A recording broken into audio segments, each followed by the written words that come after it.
Bonjour à tous et bienvenue dans la machine. On est lundi et comme tous les lundis, nouvel épisode de la MTV. Message de service avant de commencer, likez, commentez, partagez, que vous soyez sur Spotify, YouTube ou toute autre plateforme, abonnez-vous, ça nous aide beaucoup. Pour ouvrir cette édition, aujourd'hui on va parler du concept de skin in the game et de son super pouvoir caché, l'alignement d'intérêts. L'expression elle a été popularisée par le trader philosophe Nassim Nicholas Taleb. Skin in the game, c'est littéralement mettre sa peau en jeu. Comprendre ici, si on partage les gains potentiels, on partage aussi les risques et les pertes.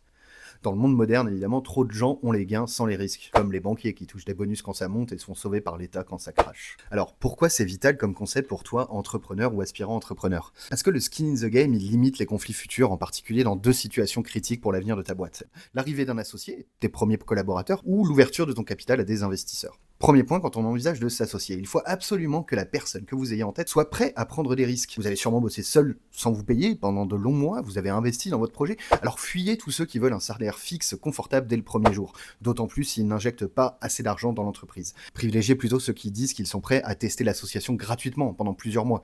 Eux, ils ont du skin in the game. S'ils échouent, ils perdent du temps et de l'argent. S'ils réussissent, vous gagnez tous les deux. Même logique pour tes premiers collaborateurs, idéalement prêts à baisser leurs attentes de rémunération en échange d'une participation au capital. Sur la partie de levée de fonds, c'est encore plus critique. L'alignement, c'est la préoccupation numéro 1 des investisseurs. Ils ont peur que vous cherchiez juste un salaire confortable avec l'argent levé, alors que même ont aussi mis leur peau en jeu en investissant dans leurs fonds, souvent en s'endettant. C'est naturel, qui accepterait de confier son argent à quelqu'un qui ne risque pas déjà le sien? Donc, quand vous rencontrez des potentiels investisseurs, montrez-leur vos sacrifices, vos cicatrices. Cela leur prouve que vos intérêts sont alignés avec les leurs, la réussite du projet, pas votre confort personnel. Petit aparté d'ailleurs pour rappeler que le concept de skin in the game ne doit absolument pas s'appliquer dans l'absolu, mais bien au cas par cas. Le skin in the game d'un haut patrimoine ne sera jamais le même que celui d'un étudiant qui quitte l'école pour lancer sa boîte. Ici donc pas d'égalité, mais plutôt une recherche d'équité.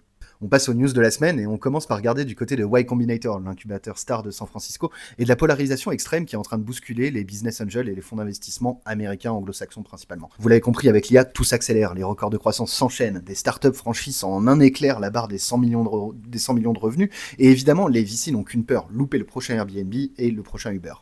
C'est tout ou rien, et ça se sent. Les valorisations early stage, elles explosent pour quelques élus et tout le monde se bouscule à leur porte pour financer les mêmes boîtes. Mais à trop se presser, on en oublie la prudence. Attention, story time. En novembre, une startup de YC baptisée Giga.ai, qui automatise le service client de grands comptes tels que DoorDash, annonçait avoir levé 61 millions de dollars seulement 2 ans après sa création par 2 étudiants. Le lendemain de l'annonce de la levée, un ancien employé qui était resté seulement un jour dans l'entreprise se joue lanceur d'alerte et lance une vague d'accusations. Faux revenus, faux clients, faux investisseurs, dont Sam Altman qui est cité. C'est le début d'un shitstorm qui risque de faire du mal à la réputation de Y Combinator. Quelles leçons en tirer? Déjà que construire un business solide, ça prend du temps, 2 ans en moyenne. Et ensuite que construire des relations de confiance, ça prend aussi du temps. Et notamment celui de la due diligence, où vos futurs partenaires vont vérifier que vos jolis slides ne sont pas que du vent. Et quand tout le monde s'emballe et se précipite au point d'en oublier les bases, il y en a qui en profitent. On le rappellera jamais assez, le business, c'est du bon sens. D'ailleurs, en parlant de bon sens, je voulais également vous partager un article du Wall Street Journal qui fait beaucoup de bruit dans l'écosystème startup anglo-saxon la semaine dernière. Il a été intitulé « Les entreprises cherchent désespérément des storytellers ». Pour les curieux, on vous met le lien en description. Là où c'est intéressant, c'est dans le pourquoi. Dans un monde où la technologie n'est plus un avantage concurrentiel, puisque n'importe qui peut demander à Claude de copier vos features et où l'on peut marketer facilement son produit auprès de la bonne cible, qu'est-ce qui nous différencie de nos concurrents?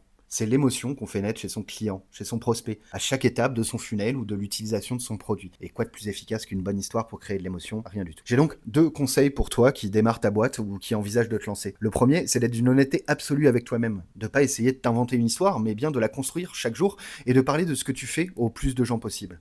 L'histoire s'imposera d'elle-même si elle fait sens. Et mon deuxième conseil, reste toi-même, aussi authentique que possible. Ton boulot en tant qu'entrepreneur, c'est de trouver ce qui va marcher pour toi, pas de reproduire quelque chose qui a marché pour quelqu'un d'autre. C'est en construisant une histoire, une boîte qui te ressemble que tu raconteras quelque chose de sexy et que personne ne pourra reproduire.